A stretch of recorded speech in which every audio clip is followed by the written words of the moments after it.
après avoir participé 2 fois à l'émission Pékin Express sur M6, ce Toulonnais a créé donc son parti politique, le Vrai Rassemblement, et veut convaincre les Français avec son programme qu'il va nous présenter aujourd'hui. Jean-Pierre Mélia, bonsoir. Bonsoir. Vous allez bien? Je vais très bien, je suis en pleine forme. Eh bien, c'est un plaisir en tout cas de vous recevoir ici. Je vous présente Romain et Julie qui sont nos experts. En tout cas, Jean-Pierre Mélia, l'une de vos promesses, j'ai lu, c'était de ne pas mentir aux Français. Donc ça tombe bien puisque nous ici, on a aussi une tradition, une devise avec nos invités. Il faut, alors normalement c'est lever la main, mais là vous allez mettre la main sur le cœur parce que quand même, futur président de la République, est-ce que ça va comme ça? Voilà, et jurer de dire toute la réalité, rien que la réalité. Donc allez-y. Toute la réalité.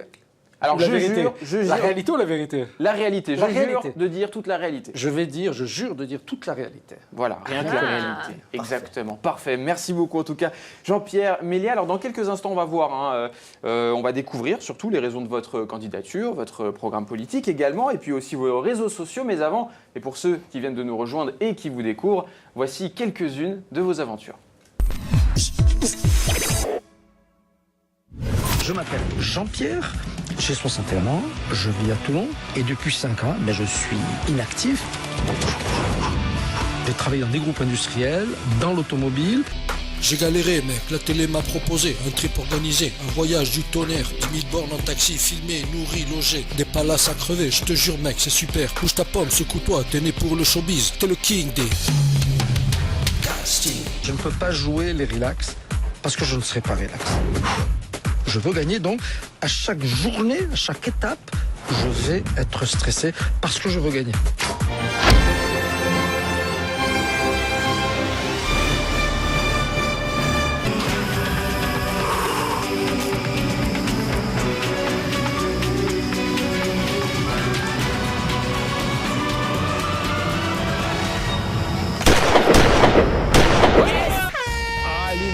Jean-Pierre que j'avais rencontré sur Pékin Express, 62 ans et tous ses cheveux.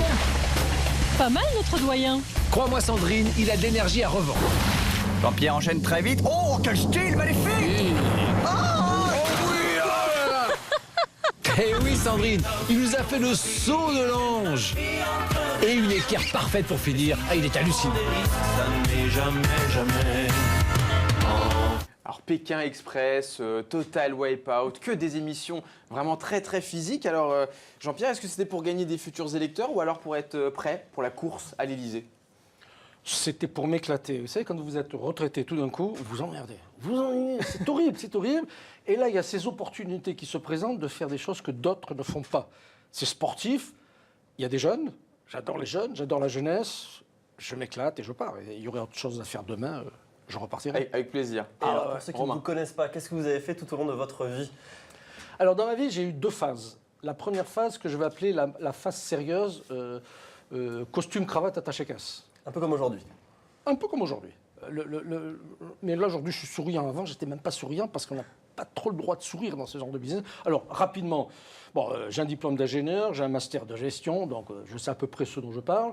Ensuite, j'ai fait du Bull, donc dans l'informatique. J'étais représentant de Bull chez Siemens dans le cadre d'Unidata. C'est un grand plan calcul où l'on retrouvait une alliance entre Philips, Siemens et précisément Bull.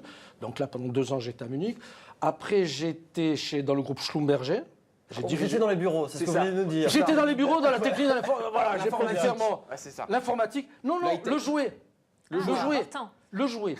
L'enfant revient. Non, attendez, j'ai fait 2 ans chez General Mills, là vous allez être scotché.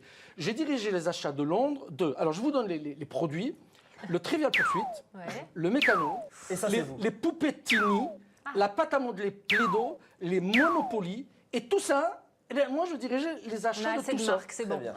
Donc j'étais dans le jouet. Là, au niveau des marques, on est parfait. Alors, on est génial. On vous a vu dans plusieurs jeux télé. On vous a vu dans Pékin Express, on vous a vu dans Total Wipeout. Alors, justement, dans cette course à l'Élysée qu'on évoquait, qu'est-ce qui vous tente? C'est ce côté aventurier. Est-ce que c'est pas plus ce défi d'aller chercher les électeurs, ce défi un peu présidentiel, plutôt que de diriger la France qui vous branche? Tout à l'heure, j'ai juré, j'ai mis la main là et j'ai dit que je vais dire toute la réalité. Alors, donc, je vais dire toute la réalité. Je vous regarde dans les yeux et je vous dis ce que je veux faire. Je veux que les Français soient plus heureux. J'en ai marre de voir des politiciens qui défilent sur nos antennes, qui nous font des tonnes et des tonnes de promesses, qui mentent ouvertement à tous les Français. Et tous les présidents qui se succèdent depuis le début de la 5e, les 4 présidents que l'on a eus, ont fait des promesses et ont tous détérioré la dette, le déficit et le chômage. Donc là, je redeviens le mec sérieux, pas celui, l'aventurier qui...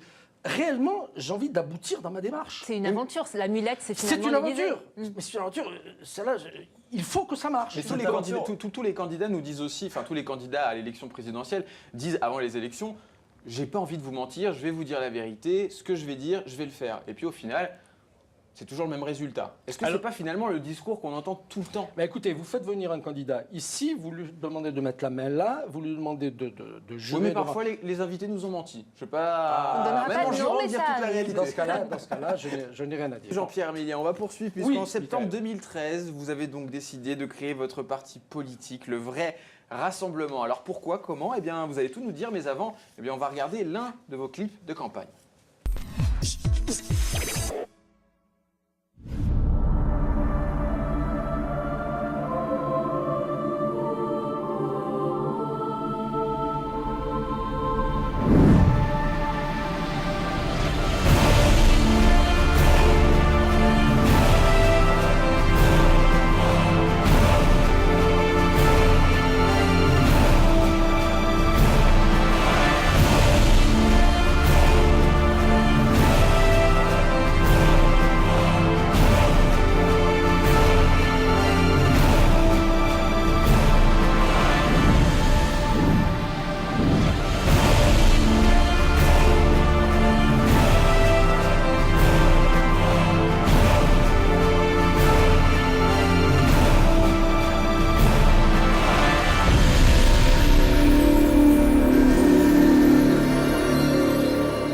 Voilà, c'était donc l'un des clips de campagne de Jean-Pierre Méliat à l'Élysée.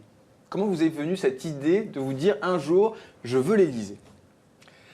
Si je choisis une autre voie politique, il ne va strictement rien se passer. Alors si je peux postuler pour la mairie de Toulon, ce qui est quand même déjà pas mal, mais une chose est certaine, c'est si je veux, n'oublions pas l'objectif initial que je vous indiquais tout à l'heure, si je veux réellement aider les Français et faire sortir la France de ce tissu de mensonges, il n'y a qu'une seule solution. Il n'y en a pas deux. Il y en a une. C'est l'Élysée. C'est pas des députés Mais est-ce qu'il du ne faut Var. pas commencer en bas Un de peu l'échelle plus bas, finalement ouais. et puis monter petit à Mais petit? j'ai pas le temps. J'ai pas le temps. Vous connaissez mon âge. Bon, je suis plus jeune que Juppé, donc mais j'ai pas le temps aujourd'hui de commencer à être conseiller municipal à la mairie de Toulon, puis nanana. J'ai pas le temps. Aujourd'hui, je dis pas nous, je dis je suis le seul candidat qui propose un budget crédible pour la France. Alors il y a le clip de campagne, il y a le rap, il y a Pékin Express, il y a tout ce que l'on veut. Mais aujourd'hui, ni M. Fillon, ni M. Sarkozy, ni M. Mélenchon, ni M. Copé, ni personne ne propose et n'a mis en ligne le budget de la France pour 2018. Pour le moment. Et peut-être encore Pour un le peu tôt. moment. Mais aujourd'hui, ce budget, il est déposé à l'ennemi, je l'ai mis dans une belle enveloppe, une enveloppe solo, parce qu'un jour, quelqu'un va me dire « Ouais, mais Jean-Pierre, arrête, tu as copié Fillon, tu as copié Sarkozy. » C'est ce qui va vous rendre légitime? Non. Pardon? C'est ce qui va vous rendre mais légitime? non, ce qui va me rendre légitime, c'est le contenu de mon budget. Les Français sont des veaux, avait dit le général de Gaulle. C'est faux, les Français ne sont pas des veaux. Aujourd'hui, je me fais fort de convaincre les Français de ma crédibilité, de ma bonne foi, au travers de mon budget. Attention, le budget, si vous me donnez 30 secondes, je vous explique le budget de la France. Non, c'est pas le propos. On en parlera On va en tout à l'heure. parler peut-être plus tard. Bon, Et on en parlera tout à justement, l'heure. sur ces vidéos de votre chaîne YouTube et de votre parti politique, on n'atteint pas encore les millions de vues. Comment vous comptez un peu rallier tous ces Français à votre parti, justement, à votre programme, et atteindre ces fameuses 500 signatures? Parce que c'est pas rien, Ça. 500 signatures de maire. Alors, on va parler. Vous avez fait une question en deux. Oui, j'ai Il y a fait deux questions. J'ai gagné du temps. Alors, on en Franchement, pose même 3 pour vous dire. Mais quelle est la troisième? Non, on va s'arrêter à deux. Alors, on va commencer par les deux premières. Les deux premières, c'est l'électorat d'une part Oui. et les 500 signatures. Oui. Les 500 signatures, aujourd'hui, à l'instant où je vous parle, il y a plus de 50 maires, pas 500, il y a plus de 50 maires qui n'ont pas donné leur signature, puisque les signatures, ce ne sera qu'en février-mars 2017. Donc on a le temps. Mais il y a plus de 50 maires qui m'ont dit j'accepte de vous recevoir. Si vous allez sur mon site, vous allez sur la page maire, j'ai pas dit est-ce que vous acceptez est-ce que vous me donnez votre soutien? J'ai tourné un petit peu, j'ai dit est-ce que vous acceptez de me recevoir? Le messager, donnez-moi l'opportunité de vous convaincre de me donner votre... Bon, j'en ai plus de 50. Donc j'ai déjà... Alors, aujourd'hui, et là je vais dire grâce à Pékin Express, là, c'est vrai que pour l'instant, tous ces maires ne connaissent pas mon programme, mais on va dire qu'ils m'ont trouvé sympa. Il paraît que j'ai une tête sympa, donc ils me trouvent sympa. Ça ne veut pas dire qu'ils vont me donner leur voix en tant que futur président de la République, mais au moins, ils vont m'écouter. Si je m'appelais Jean Durand, gars totalement inconnu, est-ce que ces maires auraient accepté de recevoir Jean Durand? Jean-Pierre Mélia, oui. Ils veulent recevoir justement l'ancien candidat de télé-réalité ou vraiment le candidat à la présidentielle? Très sincèrement, je ne sais pas et je m'en fous. Non, ce que j'ai envie, c'est d'être reçu par des maires pour pouvoir leur dire, vous avez combien de temps? Le gars me dit une demi-heure, 1 heure, 2 heures, et je sais que si en une demi-heure, 1 heure, 2 heures, je dois le convaincre. Mais vous ne vous en foutez pas, vous savez très bien, justement, parce que vous avez participé à cette émission, aujourd'hui vous avez un petit peu de notoriété, vous l'utilisez. Oui, clair, oui. Aujourd'hui, si les maires, les personnes qui viennent vers moi, ne viennent pas vers moi à cause de mon programme qui est en ligne et mon budget depuis 15 jours, ils ne viennent que, parce que j'ai fait Pékin Express. Mais si j'ai mes 500 signatures, j'ai droit à un temps d'antenne comme tout le monde. Et si les médias me suivent, parce que mon talon d'Achille se situe au niveau des médias. Je vous remercie. Ça fait 2 fois que vous me conviez sur ce plateau, et je peux dire que je vous remercie. Mais si les médias ne jouent pas le jeu, si les médias refusent formellement de lire notre projet pour des raisons X ou Y, ma candidature n'existera plus. D'ailleurs, on refuse de vous recevoir sur les autres médias. C'est ce qu'on en parlait un peu en off, mais c'est un peu compliqué. Oui, c'est compliqué. Bon, FR3 nous a filmé il y a quelques jours. Ce matin, j'étais au point, donc ça commence à bouger un petit peu. Mais c'est vrai qu'en juin dernier, il y a eu une campagne médiatique assez importante, puisqu'on était sur environ une trentaine de médias. Mais alors là, c'était du Pékin Express. C'était plutôt ironique. Nicolas Sarkozy et Marine Le Pen n'ont qu'à bien se tenir. Jean-Pierre Mélia arrive. Bon, moi, j'aime rire, j'aime plaisanter, j'aime m'amuser, et ça ne m'a pas gêné. Mais vous voulez qu'on vous prenne au sérieux aujourd'hui? Mais maintenant, très sincèrement, j'ai plus envie d'être le gars de Pékin Express. L'un de vos combats, c'est la dette, et on l'a bien compris sur l'une de vos vidéos. Regardez.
Voilà, le déficit de la France qui équivaut à 6 tours Eiffel en or massif.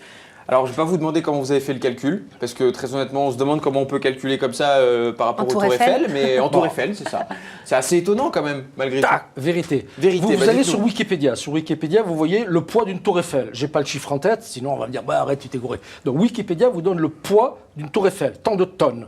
Vous allez ensuite sur Boursorama, vous regardez le prix d'un lingot d'or, c'est tant. D'accord. Là, vous avez un truc très très compliqué à faire que nos experts du vrai rassemblement fait. Ils ont fait une multiplication, c'est-à-dire le poids de la tour Eiffel par le prix du kilo d'or, et ils sont arrivés à tant de milliards d'euros. Tant de milliards. Une tour Eiffel, aujourd'hui, puisqu'on a 2200 milliards d'euros de dette, vous divisez ça par 6, 6 x 4, 24, ça doit faire à peu près 400 milliards d'euros de dette. En gros, une tour Eiffel vaut 400 milliards d'euros. Ça a l'air si simple quand on vous écoute. Pourquoi personne n'y a pensé avant vous alors? Pourquoi? Parce que j'ai quelque chose de plus que... c'est quoi? La compétence. Oh! Je vois vous sourire. Oui. Non, mais on attend la suite en fait. On est là pour être sincère. Il y a 4 présidents de la République, je cite les noms pour ne pas parler dans l'anonymat, qui s'appellent M. François Mitterrand, M. Jacques Chirac, M. Nicolas Sarkozy et M. François Hollande. Ces 4 personnages ont prouvé leur incompétence. Ils ont prouvé leur incompétence, ils ont été élus par les Français, puisqu'ils ont les 4 généré chacun 600 milliards d'euros de dette, chacun un déficit de l'ordre de 5 à 7% pour Nicolas Sarkozy, et chacun 1 à 2 millions de chômeurs. Oui, mais comme vous, ils pensaient tous faire mieux que l'autre en arrivant. Non, attendez, laissez-moi terminer. On n'est pas dans l'hypothèse, on est dans la réalité. Mais Dans la aussi, réalité, c'est que ces mais 4 personnes ont prouvé qu'elles étaient incompétentes. Alors maintenant, vous me dites, monsieur Mila, vous, pourquoi vous pensez être plus compétent que je dis une chose est certaine, c'est que je ne peux pas être plus incompétent qu'eux. Alors vous pouvez dire, est-ce que vous pouvez être aussi incompétent qu'eux? Ça d'accord, mais moi, pourquoi je suis plus Mais compétent? concrètement, là, ça fait 2 minutes que vous dites le mot compétence, mais alors? Parce que je propose un budget, B-U-D-G-E-T. Et vous pensez qu'avec ça, tout va changer? Ben écoutez, Qu'on va arriver donc à l'équilibre, c'est ça? Parce que Ben votre oui, but, c'est dans 3 ans d'arriver à le l'équilibre. budget que je propose nous ramène à l'équilibre. Vous pensez que c'est si simple, réellement? Oui. Disons que vous Quelqu'un de présentez le compétent. budget alors que d'habitude on le présente après. En fait, vous arrivez avec Ben oui. vos calculs. Donc, Ah, donc ça veut dire que... attendez, Alors, excusez-moi. je vous pose juste une question, ça veut dire que, admettons, si vous devenez président de la République ou après votre campagne, vous n'allez pas sortir un livre pour nous dire que le budget, finalement, c'était pas possible, que c'était irréalisable. Vous allez faire un mea culpa, un peu comme l'a fait Nicolas Sarkozy récemment avec son livre. Timing. Il n'y aura pas de mea culpa. Non seulement il n'y aura pas de ma culpa, clac, on revient, vous êtes pris à votre propre piège parce que je dis la vérité actuellement, à savoir. Ah non, c'est pas un piège, c'est une le question. président de la République est élu en mai. Oui, il y a 4 mois après. 4 mois après, il propose son budget au Parlement. Bien. Un homme politique qui est sérieux, qui ne ment pas, doit proposer aux Français avant le mois de mai et dire voilà le budget, je vais le proposer dans 4 mois. Celui qui ne le présente pas ment. Non, c'est pas pensable. Donc le candidat à l'élection en mai doit dire aux Français avant mai, mettons janvier, février, mars, voilà le budget que je vais présenter au Parlement. Bien, je suis élu président de la République, on est en mai. Attendez, est-ce que vous imaginez Jean-Pierre Mélia qui en juin va dire bon ben excusez-moi je me suis gouré et je vais Donc proposer il n'y aura pas d'excuse. Mais non, c'est pas pensable. Ou alors ça veut dire je suis un escroc et vous allez ça n'a pas de sens. J'ai pas dit le mot. Donc, ah oui, mais non, ça n'a pas de sens. Donc c'est pour cela que ma démarche est de demander à tous les candidats actuellement de nous présenter leur budget, le budget qu'ils présenteront au Parlement en septembre 2017, mais qui n'attendent pas le 15 mai pour nous le proposer, qui nous le proposent tout de suite. Permettez-moi de vous demander pour qui Romain. vous aviez voté aux dernières présidentielles. Ah ah, j'ai le cul. Ah bah il a la carte. Voilà. Est-ce qu'il y a D'accord. une caméra là? Ben, Je sais pas. on la voit, c'est la carte Voilà, de la l'UMP. caméra, c'est laquelle? Voilà, vous c'est avez la ma carte de l'UMP, aujourd'hui Voilà, les vous Républicains. regardez, si vous faites un gros plan, vous allez voir Jean-Pierre Mélia. Donc, j'étais membre de l'UMP, je cotisais pendant plusieurs années, donc je ne suis pas... Parce que c'est vrai que je ne suis pas très gentil aujourd'hui avec Nicolas Sarkozy ou avec tous ceux qui l'entourent, à savoir François Fillon, Copé, Juppé. Bon, donc je suis... Au fond de moi-même, j'étais plutôt un homme de droite. J'ai eu pendant 2 années ma carte à l'UMP. J'ai été déçu par l'explosion du chômage, par la dette et le déficit. Alors, mes collègues de l'UMP disent « Mais arrête, Jean-Pierre, Nicolas Sarkozy, il a eu la crise de 2008. » Et alors, Angela Merkel a eu strictement la même crise. Strictement la même. Au terme de 5 ans, Angela Merkel avait déficit 0. Nicolas Sarkozy, moins 5%. Le chômage, Angela Merkel, pratiquement plein emploi, 5% de chômage, Nicolas Sarkozy, 9%. Le déficit, Nicolas Sarkozy atteint moins 7%, Angela Merkel, égalité. Et la dette a augmenté plus en Allemagne, c'est vrai, mais de 2 points, et en France de 4 points de PIB. Donc ce que vous voulez Donc dire, je dis donc Nicolas il a- Sarkozy donc il a était- menti alors. Non, il était Ou il s'est trompé. incompétent. Le mariage gay, mariage pour tous, favorable? Mais le mariage pour tous, mais bien sûr. Mais la D'accord. question ne se pose même pas. Bah si, Comment, justement. mais non, mais attendez, comment des candidats politiques peuvent encore aujourd'hui parler d'un mariage entre 2 homosexuels alors que c'est entériné, alors que ça ne choque personne, que ça ne gêne personne? Pour moi, ceux qui parlent du mariage pour tous, ce sont des personnes qui ne savent pas trop, qui ont une incompétence dans certains domaines et qui cachent cette incompétence en parlant de ce genre de sujet. Donc pour moi, le mariage pour tous, j'ai beaucoup d'amis gays et je tiens à vous dire que dans mon organigramme, il y a une personne qui est homosexuelle. J'ai failli dire son nom et son prénom, mais je ne vais pas le dire parce que par respect pour son ressenti. Mais donc, dans mon organigramme, il y a une personne qui Et donc est il est compétent. homosexuelle. Et donc il est compétent. C'est le mot quand même de cette émission, la compétence. Et On l'a donc, bien il compris. est compétent. Jean-Pierre Mélia, merci vraiment beaucoup. Voilà, on a appris plein de Merci, choses, merci. de la compétence, pas de mensonges et surtout n'hésitez pas à aller voir son site internet. Votre parti politique, c'est le vrai Rassemblement. Je rappelle qu'il se présente aux élections présidentielles de 2017.